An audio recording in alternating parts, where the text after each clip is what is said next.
It's going to be a fun one to talk about tonight. Is it because they won 5-2? Well, maybe.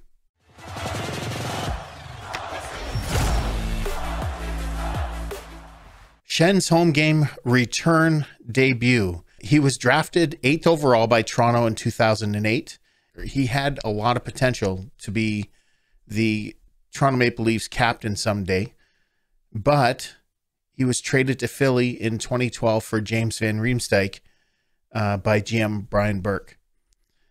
Basically, at that time, Schenn was just, he was developing, but he was driven out of town by fans who didn't like his defensive play, his lack of speed, and his puck handling. While he was away from the Leafs, he went to a few other teams, and over the years, he reinvented himself, and he developed his game and became even more physical. And then he was with Tampa for 2 years and won the Cup with them in 2020, 2021. So that's a quick snapshot of Luke Schenn. And as a fan, I'm happy to see him back. So in this one, the first period, Leafs come out hitting hard and really take control and taking it right to Carolina, just bringing it to them.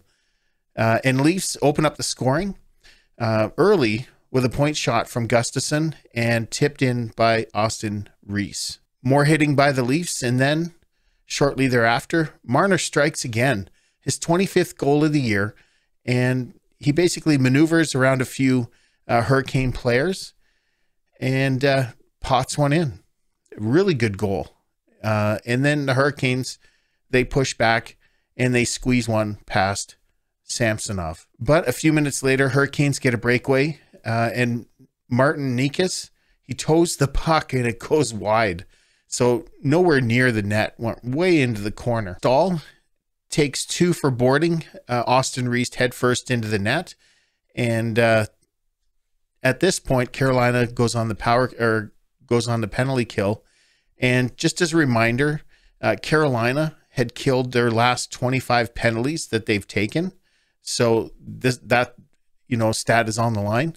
But during the power play for the Leafs, Tavares shoots the puck and Leafs make short work of it as it goes off Matthews, off his knee and in the net. So that's now 4 goals in the last 5 games from Austin Matthews, his 32nd of the year. And whatever was ailing him before, it looks like it's, he's over that. He was really flying out there tonight and looks really good. His turns are clean. He really looks mobile, and he looks like the old Austin Matthews. Shortly thereafter, Achari, he's coming back to his own end to defend the play and to just be an outlet and to provide support for the defense. Out of nowhere, Peljarvi, he comes in and just right from the side and puts his hand and smashes his stick on Achari's face and hit him right in the jaw. Achari goes down. The play is stopped, but there's no penalty on the play. There's 4 officials on the ice, and not one of them saw the hit, which is unusual because the play is right there. So I don't know what the officials are looking at. They got all the angles covered, and they couldn't see it, or they just didn't call the penalty. Jarnkrok, he was going down into the Caines zone, and he was stopped in front of the net. Okay, he was at a complete stop, but one of the Caines players comes in and pushes him from behind and just kind of keeps pushing right into the net and into the goalie. Goalie falls down, and Jarnkrok gets the penalty for interference. It's unbelievable what just happened there, what just transpired there with those last 2 calls. Got them completely backwards. And with Achari, they never even called a penalty on that play. It was just egregious. I don't know what's going on here. And it's not just the Leafs games, but I call on the Leafs, because that's the games I watch. I don't watch all the other games half the time, so I don't see the way the reffing is in those other games. But I've heard a few after hours or after game podcasts, and they're talking about the reffing just the same as Leaf fans are. So it's been really terrible across the board, where they're just, sometimes they're guessing at calls that they miss, or they see it happen right in front of them and no calls are made. So I don't know what's going on here, but I can believe, it's almost like Yarncroke was called after after they missed Achari's call, and then Keefe was upset, obviously, so he was going at the refs a bit, and then they call Yarncroke. So I think it's because Keefe was upset at the no call against Achari, is why maybe Yarncroke got called. It's such a weird call. It was so egregious. Yarncroke had his skates like this, and he was snowplowing, trying to stop from being pushed into the net. It was unbelievable. And they call a penalty on Yarncroke. So, and that was right at the end of the first. It was like, 10 seconds left in the first. So the Leafs start the second on the penalty kill. They they started challenging the puck carriers to move the puck, and they really checked closely. And there ended up being no shots by Carolina on that penalty kill. So the Leafs killed that one.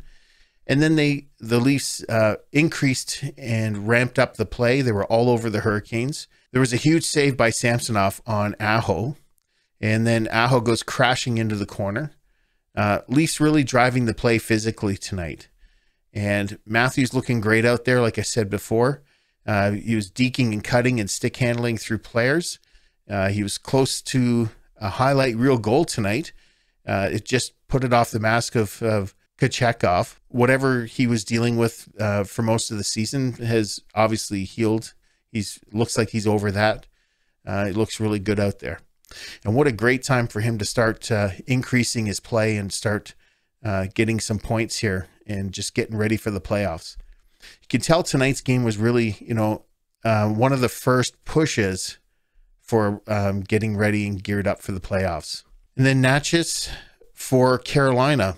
He scores on Samsonov. Samsonov loses sight of the puck. There's a lot of traffic in front of the net. Toronto lost coverage, and Natchez, he pots one in. And then there was a 2-on-1 break by the Leafs. Lafferty with a nice dish across to Aston-Reese, and Aston-Reese pots one in for his second goal of the game. The pace picks up both ways after that. So the Carolina's really pushing back, and the Leafs aren't giving him an inch either. The Leafs doing a good job closing the gap and playing the body. And it was 4-2 Leafs after 2. Coming out for the third, the Leafs come out and they look poised. They got lots of jump. The scoring chance by Lafferty again. There was a few unforced errors by the Leafs, though, that leaves them pinned in there, but they managed to get a whistle. So they got to clean that aspect up. If there's unforced errors, they're just trying to make those passes that are really low chance passes. So they got to clean that up a little bit, or let the forwards have more options. But they got to clean that aspect. Those unforced errors and giving the puck away in their own end has got to stop. They got to clean that up. The Hurricanes take a healthy run at Nylander and Marner as the physical play continues both ways. Samsonov with a few back-to-back saves. He's tracking the puck well after, that previous goal where he lost track of the puck, but he seems to be tracking the puck well after that. The Hurricanes pushed hard with a late whack on Samsonov as he was covering up the puck. So the Leafs scrum it up again for the second time in under 30 seconds. They're just not going to let that happen. The Leafs 2-on-1, Riley and Matthews. The lane across is, semi-blocked. There's really low chance pass of being successful. So Riley holds on to it, really bears down, shoots and scores, top corner, and on the short side. And what a great release he had. There was no tell there of when he was going to shoot and where he was shooting it from. It was just, he just bared down again. And he did that last game too. So, he's getting hot at the right time. He's really pushing hard this time of the season. I know, there were certain times through the season, when he was off injured, that the Leafs had played really well defensively. They picked up the slack, but then when Riley came back, it seemed to falter again. So the fans were kind of getting on Riley. But the last couple of games, Riley's really made strides forward and really pushed himself and ended up, interestingly, with a couple of goals to show for it. So he's really picked up his game there. And if he can continue to do that and get ready for the playoffs, the Leafs are going to be, really defensively sound in the first game of the first round coming up in about a month. The Leafs find themselves on the penalty kill for tripping. No shots by Carolina on the power play again. Lots of blocked shots, and Samsonov coming up huge several times. There was a call on Bunting for holding as he was going down the ice with the puck.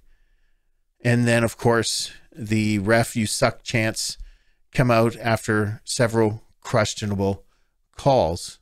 There was a big hit by Schenn as well on Aho, and the crowd chanting, "Luke, Luke." It was awesome. It was good to hear. I mean, Schenn, he completely erased him.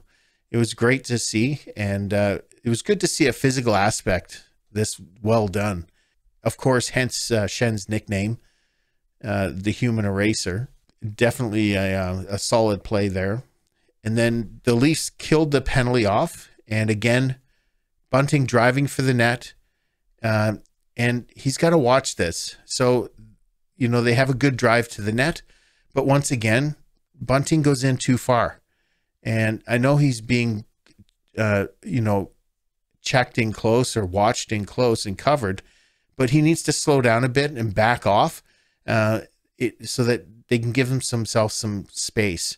Because if he would have hung back on this play, he would have had an easy tap in, but he was in too deep.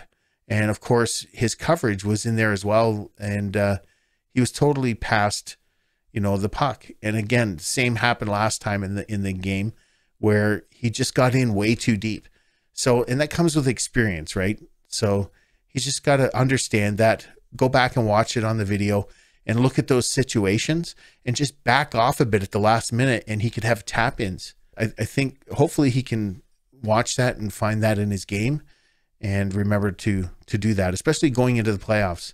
Every goal is so important and crucial. And it was at this time that we heard that they came back and announced that Achari was out for the remainder of the game for precautionary reasons. And there's no word if he'll play tomorrow in Ottawa, but I guess we'll know more tomorrow. Schenn has really settled down the defensive core, being his first game back home with the Leafs in like almost 11 years. Or was it because Hall wasn't playing? Hall was scratched tonight because obviously they have, a lot of defensive players, and they're going to need all those defensive players moving into the playoffs through attrition. Injuries happen, so guys have to step up. So was it because Hall was out? Is that why the defense looked better? But I don't know. I guess we'll find out tomorrow in Ottawa, because when Riley was out, the defense looked really amazing. And Hall was part of that. So, I think bringing Schenn in, it created some stability back there in the defensive core. And now we'll see what happens tomorrow. We'll see who's playing tomorrow night, because Hall's coming in, and who are they pulling out? That'll all be settled tomorrow at the morning skate, I guess. So now that the Leafs finished up tonight with the win, they're now out on the road for 5 games. And amazingly, it's been 131 consecutive games for the Leafs without being shut out. So that's a great stat. And now that I mentioned it, they'll probably get shut out tomorrow in Ottawa. Hope not, but I wouldn't be surprised now that I mentioned that. And at the end of the game, if you stuck around after the game and watched the player interviews, there was a good interview with Luke Schenn. He's a very humble, well-spoken guy. It was a really good interview. He talked about the guys. He talked about being back in Toronto and how great the fans were receiving him back, and how great they were before. Despite his difficulties, he really just, talked about how he was just, he had a few struggles back when he was younger, and but he's glad to be back, and the fans were great, and the fans are great tonight. So, he's genuinely excited to be back in Toronto, And it really is a full circle moment. So wouldn't it be great if a thing happened this playoffs? It would really be unreal. It would be quite the storyline. There's so many multiple storylines that could come out of this if they do the thing. So you can watch the next video over here or over here. If you're enjoying this content, give it a thumbs up, subscribe to the channel, and select the bell notification so that you can be notified every single time I upload a video. Until next time, I appreciate you, and thanks for watching.